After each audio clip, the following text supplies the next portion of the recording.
pertama identitas, yang kedua orientasi, yang ketiga tafsiran isi, yang keempat evaluasi, dan yang kelima rangkuman evaluasi.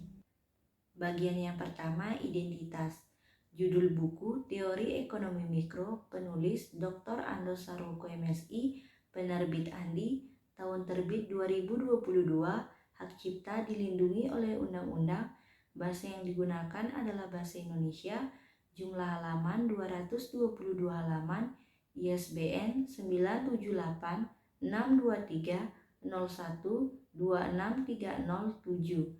Warna sampul buku kombinasi antara warna hitam dan kuning. Selanjutnya adalah identitas buku pembanding.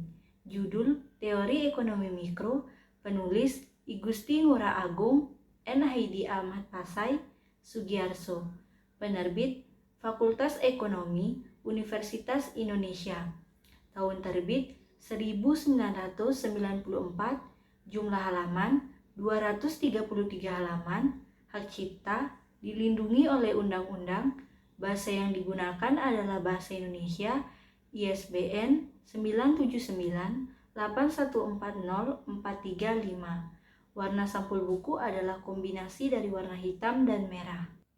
Bagian kedua orientasi. Dr. Ando Saroko MSI adalah dosen Fakultas Ekonomi Universitas Djana Bandra, Yogyakarta. Beliau menyelesaikan pendidikan sarjana S1 di Fakultas Ekonomi Universitas Gadjah Mada dan melanjutkan pendidikan magister S2 di universitas yang sama dalam bidang ekonomi. Bidang keilmuan yang ditekuni oleh beliau meliputi ekonometrika, statistika, dan teori ekonomika. Selain buku teori ekonomi mikro ini, beliau juga telah menulis berbagai buku lainnya, di antaranya Dasar-dasar Ekonometrika, Manajemen Keuangan, dan Statistika Inferensi untuk Ekonomi dan Bisnis. Buku teori ekonomi mikro ini memberikan pengenalan dan pemahaman dasar mengenai konsep-konsep utama dalam ekonomi mikro dengan fokus pada perilaku individu, rumah tangga, dan perusahaan dalam proses pengambilan keputusan ekonomi. Buku ini dirancang untuk memenuhi kebutuhan mahasiswa, dosen, serta pembaca umum yang ingin memahami dasar-dasar ekonomi mikro sebagai landasan penting dalam analisis ekonomi. Dalam buku ini, beliau menjelaskan teori ekonomi mikro secara sistematis, mulai dari konsep permintaan, penawaran, elastisitas, teori perilaku konsumen, teori produksi, biaya produksi, hingga struktur pasar seperti persaingan sempurna, monopoli, oligopoli, dan persaingan monopolistik.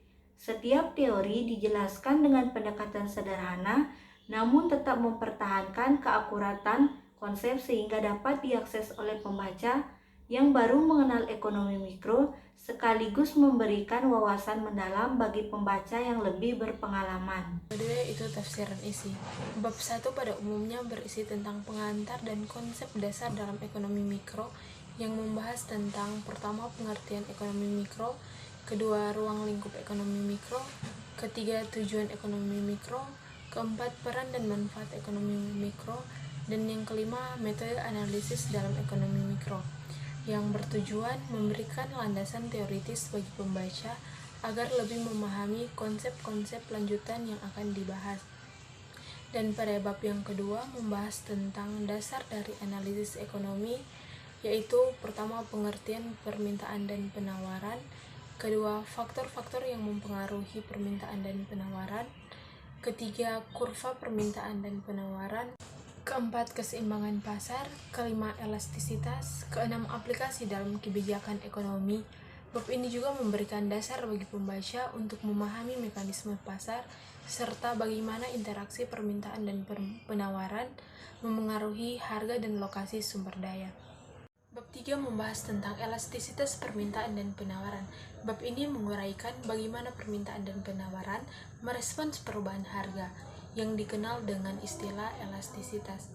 Pada bagian elastisitas permintaan, dibahas jenis-jenis elastisitas, seperti elastisitas harga, pendapatan, dan silang. Bab 4 membahas tentang bagaimana konsumen memaksimalkan kepuasan melalui analisis utilitas marginal dan keseimbangan konsumen. Preferensi konsumen dijelaskan menggunakan kurva indifference, sementara kendala anggaran mengetahui pilihan kombinasi barang yang optimal untuk mencapai kepuasan maksimal. Bab 5 membahas tentang efek-efek perubahan harga dan penghasilan. Bab ini mendalami efek perubahan harga terhadap perilaku konsumen dan kesejahteraan mereka.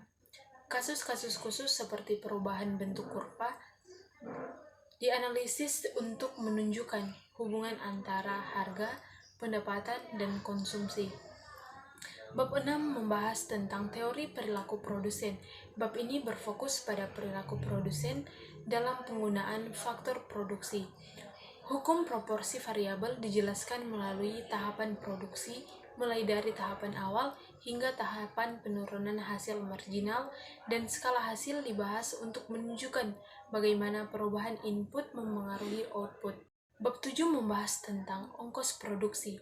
Bab ini berfokus pada konsep biaya yang dikeluarkan oleh produsen dalam proses produksi dan analisis biaya di jangka pendek mencakup biaya tetap serta variabel.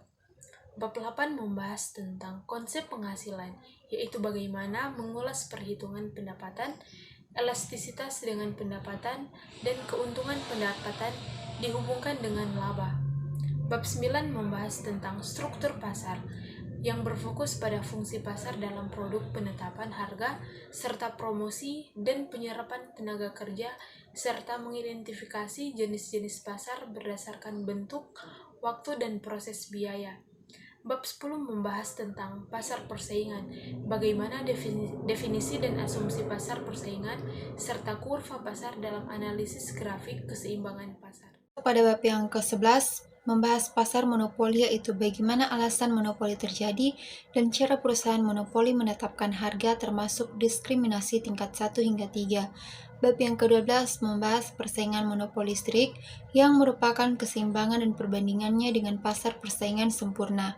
Bab yang ke-13 membahas pasar oligopoli, bagaimana kolusi dan kartel mengatur cara kerja kelompok oligopoli dalam menetapkan harga serta model-model oligopoli termasuk model Cornet, Bertrand, dan kurva permintaan Kincaid. Kita masuk pada bab yang ke-14, yaitu membahas pasar sumber daya produktif yang berfokus pada faktor-faktor penentu permintaan sumber daya produktif dan cara menentukan penawarannya, serta hubungan teknologi dengan efisiensi sumber daya. Bab yang ke-15 membahas eksternalitas, berfokus pada dampak-dampak positif dan negatif dari aktivitas ekonomi yang tidak tercermin dalam harga pasar. Eksternalitas positif seperti inovasi memberikan manfaat tambahan, sedangkan eksternalitas negatif seperti polusi menimbulkan kerugian. Bab yang ke-16 membahas barang publik. Bab ini berfokus pada konsep barang publik dan berbagai aspek terkait mulai dari definisi hingga peran dari pemerintah. Kita masuk pada evaluasi. Buku ini memiliki keunggulan pada penggunaan bahasa yang mudah dipahami, membuatnya cocok bagi pembaca yang baru mengenal konsep-konsep ekonomi mikro. Penyajian teori dilakukan secara sistematis, memudahkan pembaca untuk mengikuti alur pembahasan dari konsep dasar hingga yang lebih kompleks. Buku ini juga sering digunakan sebagai referensi di banyak perguruan tinggi yang menjadikannya relevan dengan kurikulum pendidikan ekonomi mikro. Namun, buku ini juga memiliki kekurangan. Meskipun menyajikan teori dengan baik, pembahasannya bisa terasa kurang mendalam, terutama untuk topik-topik yang lebih rumit atau lanjutan.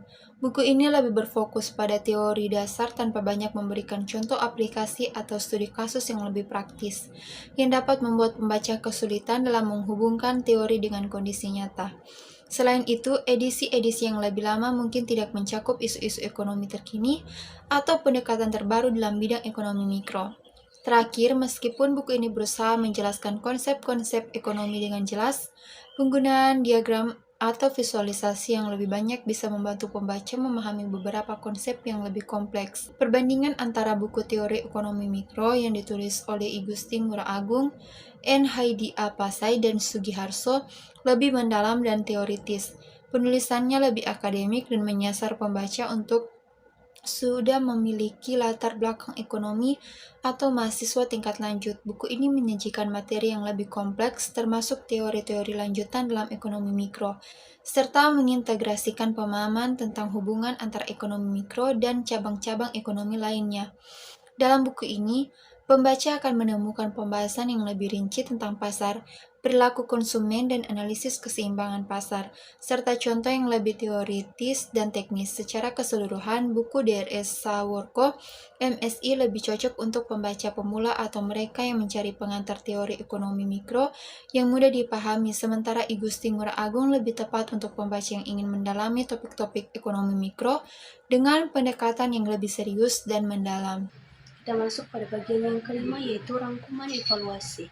Buku teori ekonomi mikro membahas konsep-konsep dasar dan lanjutan dalam ekonomi mikro, termasuk teori permintaan, penawaran, elastisitas, perilaku konsumen, teori produksi, dan biaya.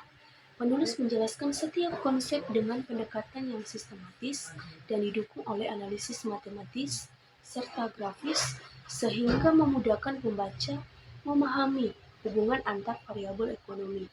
Sarwoku juga menyajikan penerapan teori mikroekonomi dalam konteks pengambilan keputusan bisnis dan kebijakan publik.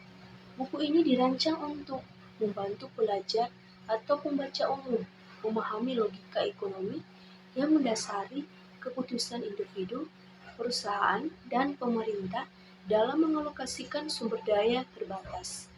Bahasa yang digunakan relatif sederhana, meskipun beberapa pembahasan cenderung teoritis. Buku ini cocok untuk pembaca yang memiliki dasar ekonomi dan ingin mendalami topik yang lebih mendalam.